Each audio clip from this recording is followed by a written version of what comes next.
One of the landmark partnerships that has defined the generative AI age is changing. Another thing that's changing the way that large language models may be getting their information in the future after some major publishers have partnered together and a $300 billion play in AI by Oracle.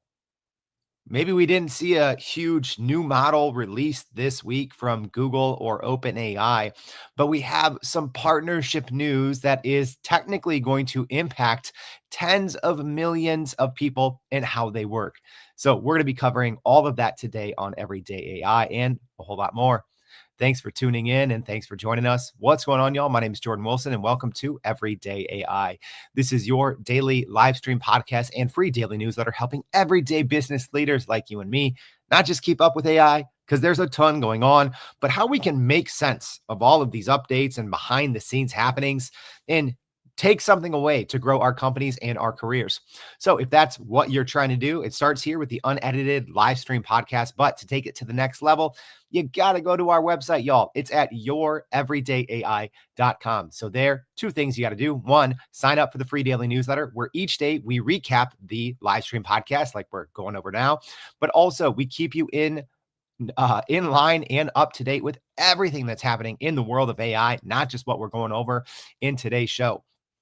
So yeah, most Mondays we go over kind of this special segment, the AI news that matters. So you don't got to waste hours every single week or hours every single day trying to figure out how these things are going to impact your line of work. Just join us on Mondays. We do our no BS, straight to the point recap. So with that, live stream audience, I see you there. Thanks for joining us, but let's get straight into it. I'm in a new place. You can see, in Wisconsin now. So not in my normal Chicago, but thanks for everyone else for tuning in live. Jay joining in from West Virginia. Angie, good morning. Marie joining from New Jersey, Fort Lauderdale. Joe says he's not a Florida man. All right, let's get into it, y'all. Our first piece of AI news. $300 billion. That's a big one, right? That's a number you don't see floated around a lot. So let's talk about this new $300 billion deal between OpenAI and Oracle. Technically kind of new, but kind of amending and updating their previous agreement. So Oracle has reportedly signed a 5-year computing power commitment with OpenAI worth about $300 billion, driving a 359% surge in Oracle's reported future contract revenue this quarter and a $317 billion increase in backlog. So if this deal is fully utilized, and there's some contingencies that it might not be an actual $300 billion contract in the long run, but the deal could put Oracle's cloud revenue runway near $1 trillion by 2030, a figure that underscores how generative AI demand is reshaping where hyperscaler investment flows. So Oracle Cloud Infrastructure, or ACI, well, now you got to say there's a big four in cloud. You can't not include Oracle Cloud or OCI anymore. So joining Amazon Web Services, Microsoft's Azure, and Google Cloud. So now for the big AI cloud providers, the big three have officially become a big four with Oracle. You can't make an argument against them with this $300 billion play. So according to reports, OCI's approach, which is identical regions, tight capacity planning, and engineering first delivery, was a key reason that OpenAI opted in alongside Oracle's strengths in data movement and high performance infrastructure. Skeptics, however, note the financial bar is steep. So for OpenAI to fully fund a $300 billion commitment over 5 years, it would need roughly $60 billion in annual revenue minimum, right? Just to make this thing work. And that's around 6 times its current reported run rate. So yeah, some people are doing the math, and the math isn't necessarily mathing, but obviously there's some other AI news that could shape how OpenAI may be able to raise funds, and they may be able to bring money in aside from just their annualized revenue. So for Oracle Database Fusion and ERP customers, Gartner says that this is a net win, with Oracle expected to keep investing in core apps while offering access to expanded GPU capacity. And also the broader market implication is faster AI for everyone, right? Now that Oracle has this big partnership in place, building off of their previous partnership with OpenAI and Stargate, this means that all the other cloud providers are gonna have to continue to keep up and push each other. So ultimately, what this means, especially for enterprise companies that are looking to take advantage of generative AI, we always talk about running things in the cloud. Well, for the most part, there had been three big cloud providers, and now Oracle knocking on the door and saying, yeah, now there's a big four. All right. Speaking of new features, at least that I think are actually pretty big. So Anthropic has rolled out a new file creation feature for Claude that can generate, modify, and manage project files, making it more useful for coding tasks, documentation, and data workflows. So the feature supports end-to-end tasks such as scaffolding repos, editing code, writing config files, and producing Claude artifacts, which can speed up software and content development for teams. So Claude operates with controlled external access via an allowed whitelist of domains, including api.anthropic.com, github.com, and other places where you can kind of create these files. So right now, though, unfortunately, this isn't going out to all plans. So if you're logging in, this new file creation feature has actually grabbed a lot of headlines the last few days, but a lot of people are like, wait, I don't have this. That's because right now this feature is only for team and enterprise accounts, and team and enterprise administrators have to first enable or disable the feature for their organizations to be able to use it. So for other users, including free Pro, the $20 a month and the $100 plan max, apparently didn't even get this file right away. So public sharing also will be disabled for conversations that involved file creation. So enterprise users, though, that do have their hands on this, and Teams users, but on the enterprise side, users get sandboxed execution. So environments are never shared between users, supporting cleaner separation of workflows and easier auditability.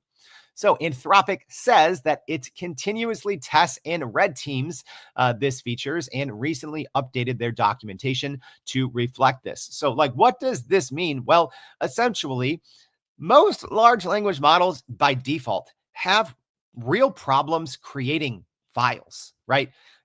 You have to actually either sometimes just get lucky, right? Whether you're working with Copilot, ChatGPT, etc., or you have to know a little bit about prompt engineering, using the right mode, etc. So, as an example, you might have to call out and have ChatGPT use advanced data analysis mode and not just use the default GPT-5 in order to create a file. So now this is a new feature that Claude has started to roll out across teams and enterprise accounts, which is eventually going to be adapted by everyone because it's going to have to be. I think earlier on, a lot of people weren't necessarily as concerned about creating files inside of a large language model because they were like, okay, well, I'll just copy and paste it. But as large language models obviously get more robust, get more features and functionality, right, get the ability to create PowerPoints, right? So, ChatGPT's agent mode can do a lot of these things by default. They can create Excel sheets now, PowerPoint now, but agent mode is extremely slow and a little clunky right now. So now this is pretty big news with Anthropic Claude rolling this out to their broader chat, right? Just normal Claude being able to create PowerPoints, docs, Excel sheets, etc. Pretty big news, but don't like Anthropic's rollout, not giving access to all paid users. So unfortunately, this might be something if you're just on the base $20 a month Claude plan. I don't know. You might have to wait a couple months, a couple of quarters, but hopefully it's a little faster rollout than that. Speaking of Claude, well, Microsoft is adding Anthropic's Claude to their Office 365 mix. Pretty big news here. And we have more news, I think, on our last news story with Microsoft and OpenAI, but Microsoft definitely shaking it up, just as OpenAI shook it up with their Oracle partnership, kind of going outside of the Azure cloud. So right now, Microsoft is widening its AI lineup inside of Office 365. Now, routing tasks between Anthropic's Claude and OpenAI's ChatGPT models to improve performance and reduce reliance on a single provider. So now Microsoft will begin to integrate Claude models alongside ChatGPT across their Office products, including Word, Excel, and PowerPoint, with Microsoft dynamically choosing models based on demand, workload, and task fit. Uh, I'm not a big fan on that. I think it's better to allow users to choose which model that they want to use. So I'm not a big fan of that. And one of the reasons why, right, is you want to be able to work large language models into your daily workflow. So if you're constantly, using Microsoft Copilot and using their obviously AI features to help across Word, Excel, and PowerPoint, you're going to get drastically different results, which is going to require drastically different inputs, whether it's using any of the GPT-5 models versus using the Claude 4 family. So although I think it's great that Microsoft is starting to incorporate other models, not a huge fan with Copilot doing this dynamically. So a little bit more on this partnership. So the partnership with Anthropic runs over AWS, meaning that Microsoft will pay AWS. And that one's interesting, right? So Microsoft having to pay one of their competitors. So AWS is one of Claude's big backers. And also that's how Claude runs. So Microsoft is having to pay AWS to access Claude, even though they have their OpenAI models running on their own Azure architecture. So Microsoft, though, says there should be no change to current Copilot or Office 365 pricing, even though their pricing is increasing with the new Claude inclusion, signaling a focus on capability gains rather than a short-term monetization strategy for Microsoft. So yeah, it's not like Microsoft is using this as a key feature to try and go and get more users across their Copilot enterprise suite. They're just, hoping for more reliability, a little bit more versatility as well. So Microsoft said that performance was a key driver, and reportedly they said that Claude Sonnet 4 family was a little bit better in helping generate slides, spreadsheets, and PDFs directly in chat, and has shown advantages on Office-specific tasks like more polished PowerPoint design and automated Excel functions. So this move, it's not necessarily very unique within Copilot, because Microsoft and their Copilot product had pretty much been just running on the GPT family and the O series family of models when there was an O series family of models. But essentially, Microsoft had been exclusively over the life of their front end Copilot just been offering OpenAI's models. But it follows their GitHub Copilot multi-model approach, which they've already been using for a long time on their AI coding platform, Copilot. They let developers pick from ChatGPT, xAI, Gemini, and Claude, suggesting maybe this might mean a future where Microsoft offers many different models inside their product stack. I do think, and I hope if they go there, I do hope that means that they'll allow users to actually select which models make the most sense. And this shift comes amid an uneasy but still ongoing Microsoft and OpenAI relationship, despite Microsoft holding a reported 49% equity stake in OpenAI, with a total of about $13 billion invested in the company over the years. But like I said, that partnership is definitely changing. Another one walks out the door. Yes, Apple has lost another one of their senior AI leaders. And this one, again, another one not looking good for Apple.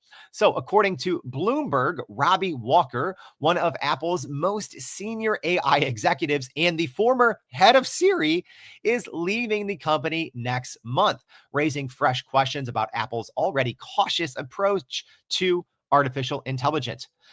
So Bloomberg reports that Walker has led Apple's Answers, Information, and Knowledge team since April of this year and previously ran Siri. So the news lands as Apple actually trails by a huge distance, their biggest rivals on consumer AI features, and their Apple Intelligence, including the built-in ChatGPT tie-in, has rolled out extremely slowly and has carried with it a bunch of lawsuits for essentially Apple promoting all these Apple Intelligence features that just don't exist.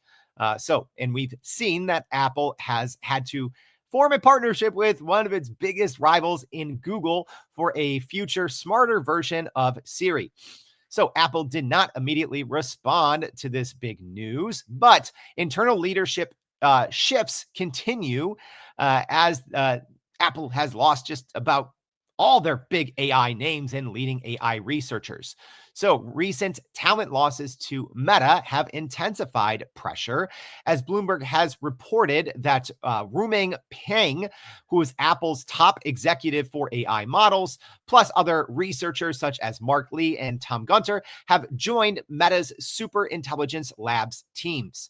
So the timing, like I said, follows last week's Apple's product event where they introduced new iPhones and a slimmer iPhone, while also just not really talking a whole lot about AI. And that's probably a good thing because they would just be talking about other companies that they're having to pay in order to provide AI to their consumers. Another one that's kind of a strange partnership, right? We've had a lot of strange partnerships in AI news this week, right? We just talked about Microsoft having to pay Amazon to use Claude, even though they're partnered with OpenAI and Oracle. And now we have OpenAI and Anthropic because OpenAI has officially added Anthropic's very popular model context protocol directly inside ChatGPT. So OpenAI did release something called developer mode this week, which allows people to enable the model context protocol or MCP directly inside of ChatGPT. So this gives people the access and ability to run their own MCP servers and also let ChatGPT run read-write commands from within a chat. So OpenAI did even admit themselves that this is quote unquote powerful but dangerous, with safeguards and guidance needed to reduce risks. So this is why they kind of rolled this out in what they're now calling a developer mode. So you have to go into your ChatGPT settings.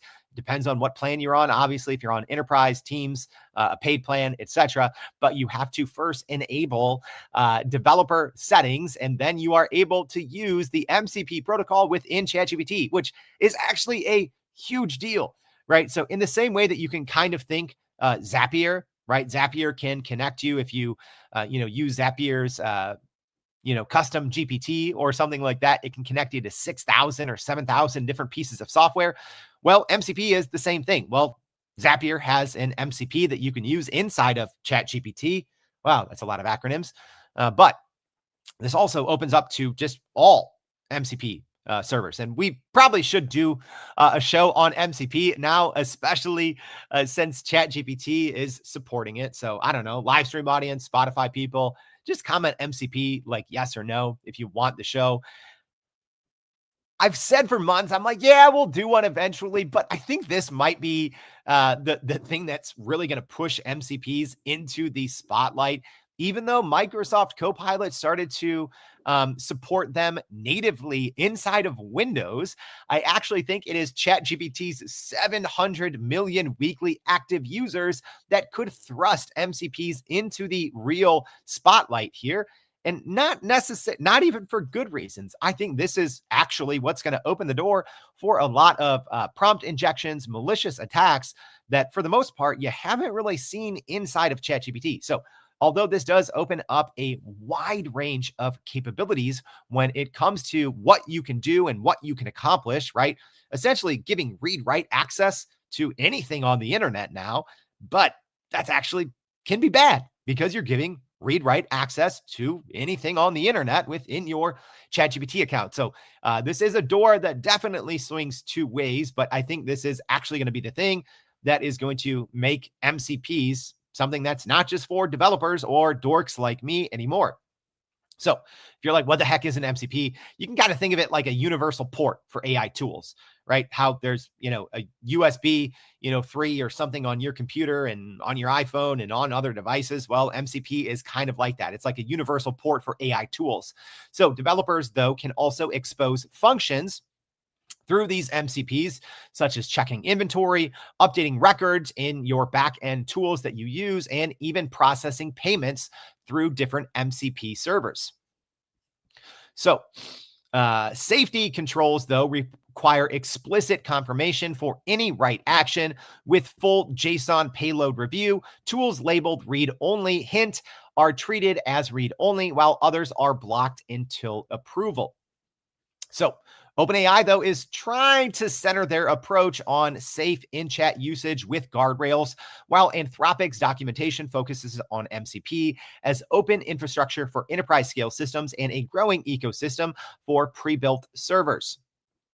So, y'all, this is actually big, right? Because you can do, like I said, you could do a lot of these things already by going through Zapier. But number one, you have to pay a lot of money. Number two, it can be a little slower, essentially if you're using an intermediary. So this is kind of like how websites have APIs to talk to each other. So MCPs kind of are like an API type protocol for websites. So it can allow different AI systems to talk to different AI systems, and then different AI systems to talk to different backends, right? So think if your company has, a CRM and an ERP, and they have all of these different systems, well, now ChatGPT can probably be able to run off those because there's probably already a publicly available MCP tool that will do it, or you can build your own MCP tool. So again, the whole read-write, giving ChatGPT read-write access to, in theory, an unlimited number of systems. This really does change what you can do with ChatGPT. It changes. So if you've used ChatGPT's newer connectors, so it's kind of like a connector in MCP, although they are technically from a technical standpoint, built much different from a functionality statement or from a functionality viewpoint, they're kind of the same, right? So ChatGPT a couple of months ago rolled out these connectors. So, Gmail for an example. ChatGPT can always just know your Gmail, and it can go in and read your Gmail. It can't send anything, right? So it's the same way. These different MCP servers are going to be able to access just about any data that you want, any dynamic data that your company uses. So huge news there. All right. This one could be even bigger. So I'm excited about this one. A lot of people know my background is in journalism. So I've been talking about for now almost 3 years about how the future of media and publishing can go. And this is a huge new partnership that could influence that. So now you have some of the world's biggest publishers that have come together. So including companies like and publishing companies like Reddit, Yahoo, Medium, Quora, People, O'Reilly, WikiHow, Ziff Davis, all coming together to support a new open standard called Really Simple Licensing, or RSL. So this sets paid terms for how AI systems like ChatGPT, Gemini, Copilot, Claude, etc., how they can access and crawl and use content on your websites. So the RSL standard adds licensing instructions to these different robot.txt and essentially these AI bots that crawl different websites, and it tells them and embeds the terms in different web material, books, videos, and data sets, enabling large language model systems to be charged via a subscription, a pay per crawl fee, or a pay per inference when an AI references their work. So this initiative is organized by the RSL Collective, led by RSS co-creative Eckhart Walder and former Ask.com CEO Doug Leeds, who aims to create a scalable business model that defines rights and compensation across the lab. I'm actually going to try to get, I was talking with Doug yesterday, so going to try to get Doug on the show. If you guys think it would be an interesting show, I would love it. Just to talk about how this might impact the future of work, because this is big, because this could, in theory, obviously keep a lot of publishing companies in the game longer, but also create a much more equitable kind of compensation package for all of these companies that they're, we've seen the stories about how, the traditional web is dead and how major publishers now, because of large language models, for the most part, just scraping their websites and using all of their information without attribution, without compensation. You've seen a lot of these companies over the past couple of years lose up to 60, 70, 80% of their website users. And a lot of times that means losing 60 to 70 to 80% of their revenue. So you've seen these huge layoffs across the industry. So this new RSL, or Real Simple Licensing agreement, could be huge. So RSL differs from individual licensing deals struck by publishers.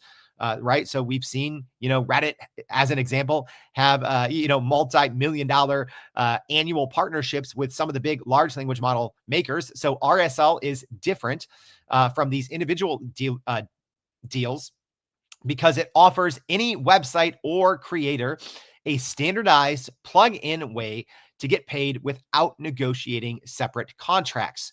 So on enforcement, RSL by itself cannot block bots, but the collective is working with Fastly. So only AI crawlers with a valid license ID, essentially, right? Saying, hey, you're only going to be able to crawl websites if you're registered through there. So then publishers would need to, will need other providers to build similar gatekeeping tools, right? So this is one of those things. It's only truly going to work if all of the big names get on board. Right. But from what I've read, it's fairly free and easier for small, indie, and individual content creators to essentially start using this technology. So the collective says that members will share legal enforcement costs, comparing the approach to ASCAP or ASCAP in music, yet acknowledging that AI training data and web scraping remain in a legal gray area amid ongoing lawsuits involving all the big names such as Reddit, Getty Images, and other major publishers. So for companies and creators, this is big, and it could open up a new revenue stream from AI usage and provide clearer compliance rules for data access at scale. So y'all, I've been saying this literally for almost 3 years. I said there's only 3 ways that this works out in the long run because the cat's already out of the bag. And this is going to take years, if not decades, to legislate or adjudicate in the courts, right? Especially here in the US. So the 3 options for big publishers are, well, number 1, you die. Number 2, you sue.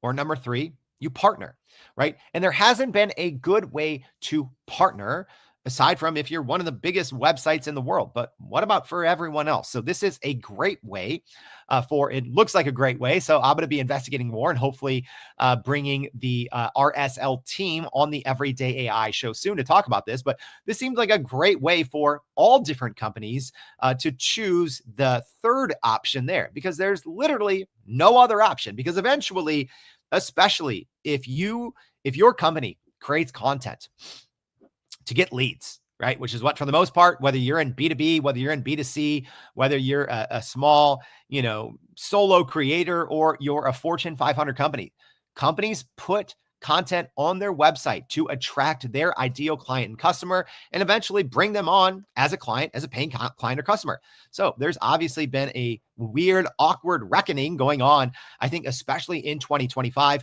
as we've seen kind of this shift toward large language models essentially being an answers engine, right? And not just relying on old scraped content, right? So many of the large language models, ChatGPT, even Claude now, Gemini, etc. They're using just real-time web scraping to provide answers. So a lot of times users aren't going to these websites. They're not signing up for these, services or, being able to get retargeted, by visiting a website. So this is huge. And I can't emphasize enough, even though this might be a small thing, I think this could be a big win for the media, for journalism, for content, because here's the other thing.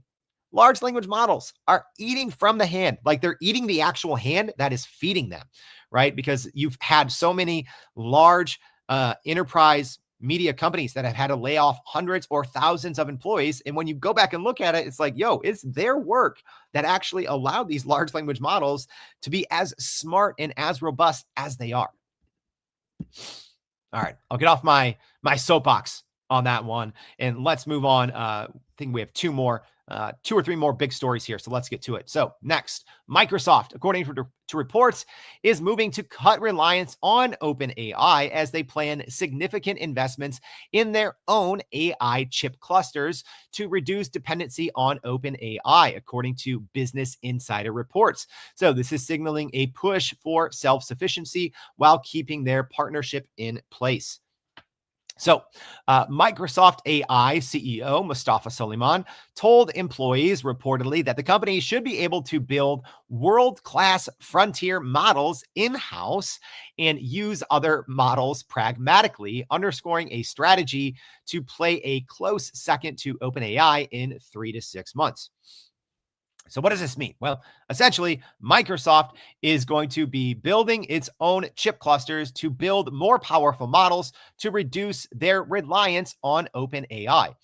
So Microsoft is testing third-party models in Copilot.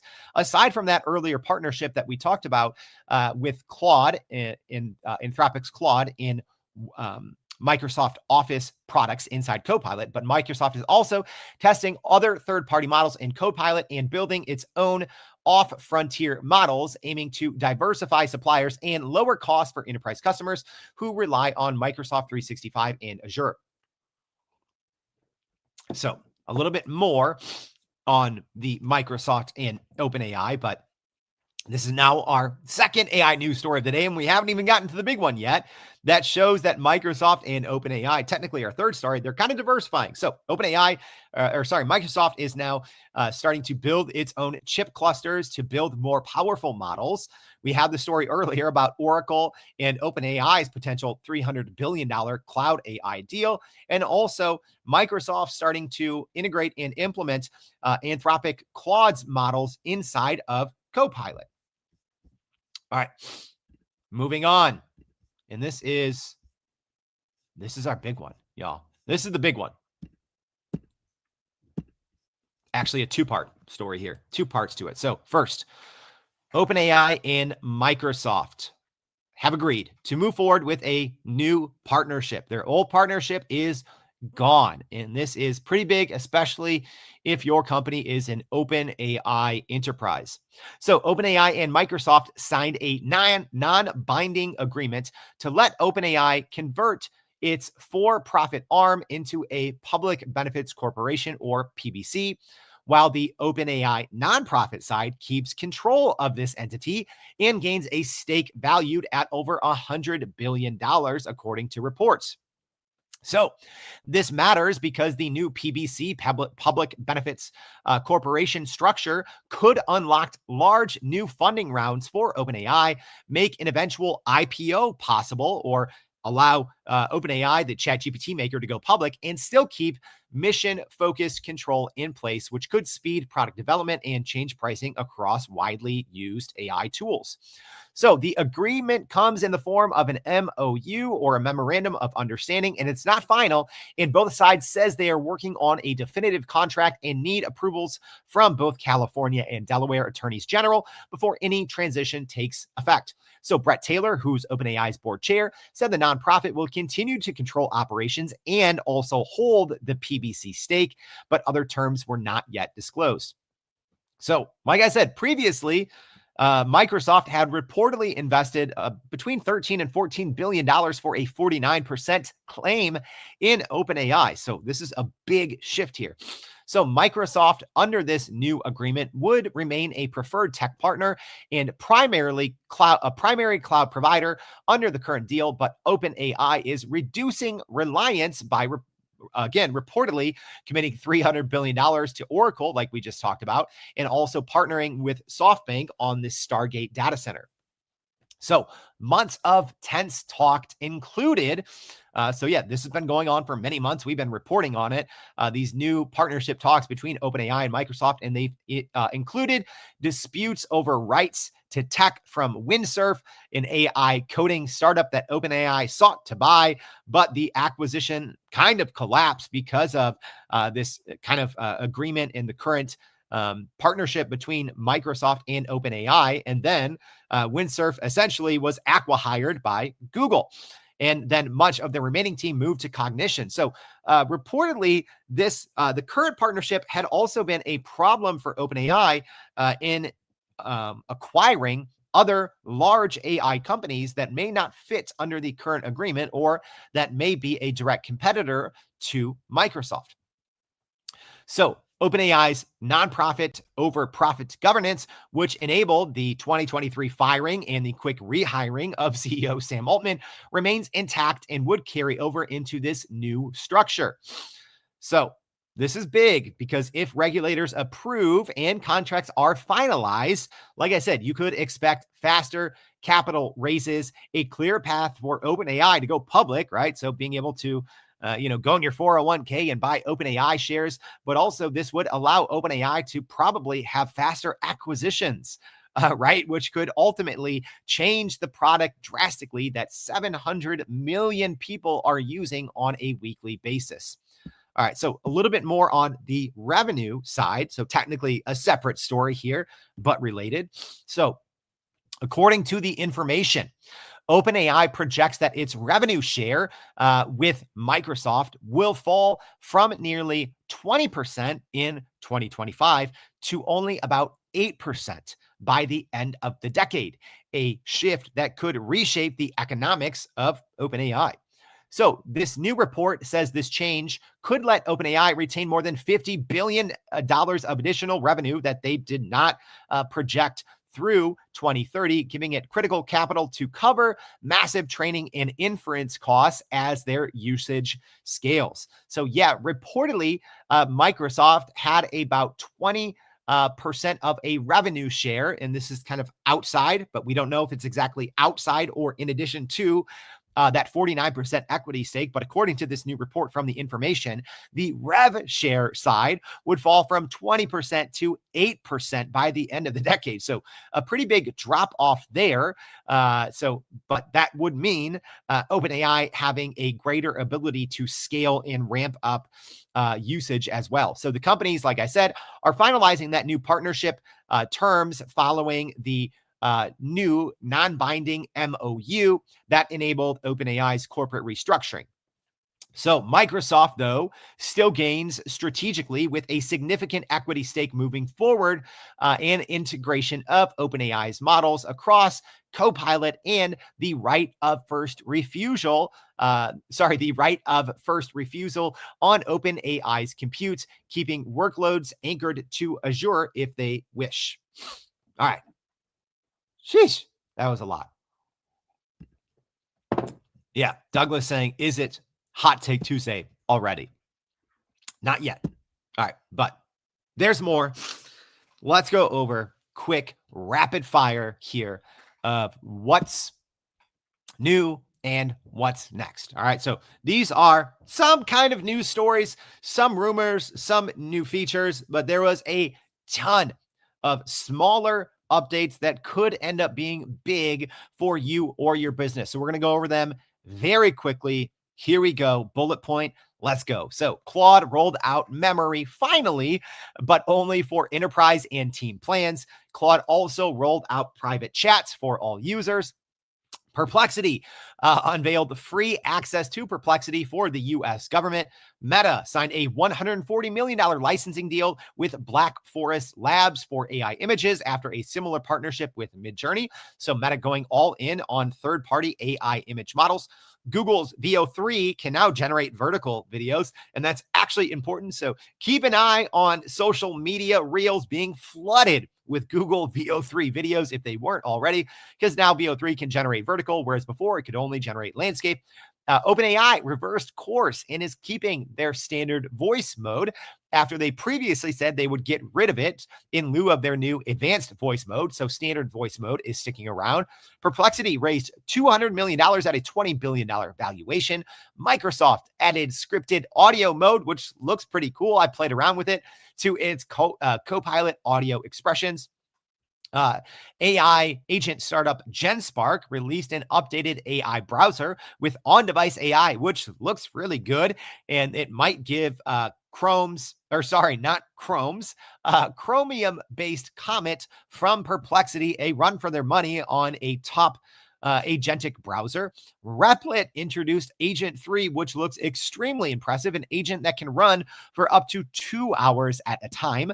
Thinking Machine Labs, run by former OpenAI exec Mira Murati, launched their Connectionisms blog and shared code to make large language model inference more deterministic and less generative. We got a lot. OpenAI is testing new checkout features for its desktop application, where they'll eventually offer shopping straight within ChatGPT. AI agent startup Manus added connectors like Gmail, Google Calendar, Notion, Zapier, and others to its product. ChatGPT may soon roll out parental controls, which I think will be sorely needed. Google rolled out a new feature inside Canvas called Select and Ask, making editing much easier inside Canvas. You can just select an element in Canvas and talk to Gemini and have it change it. ChatGPT earlier in the week announced branching of conversations. I think a lot of people are going nuts over this.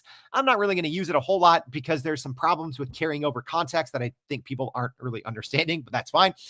Notebook LM added custom reports and new audio overview options, which we covered late last week in episode 608. Make sure to go check it out. It's actually really, really good. The TikTok parent company ByteDance released AI image model Seed Rame 4.0, which is really good. A lot of people are saying it's better than Google's Nano Banana. I don't think it is. Benchmarks don't say it is, but it is by far number 2. So huge new player on the scene. If you haven't seen Seed Dream 4.0 yet from ByteDance, pretty big. Speaking of Google's Nano Banana, Adobe has already rolled it out in Photoshop. So pretty big news there if your company is heavy Photoshop users. Google is rolling out ads in its AI mode, and Albania became the first country to appoint an AI bot as an official government minister. Wild. So much happening this week in AI news. I hope this was helpful. If it was, don't be greedy. Go tell someone about this. If this was helpful, a lot of people are like, "Hey, Jordan, this is my cheat code. Listening to Everyday AI and having you do all my work for me.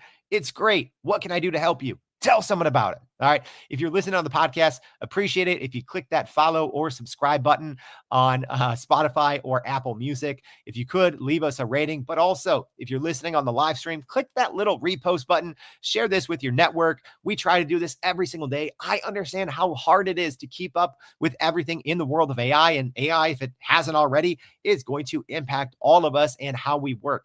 So join us on Mondays. If you don't really care about anything else, if you just want to know what's new, what's next, that's what we do for you.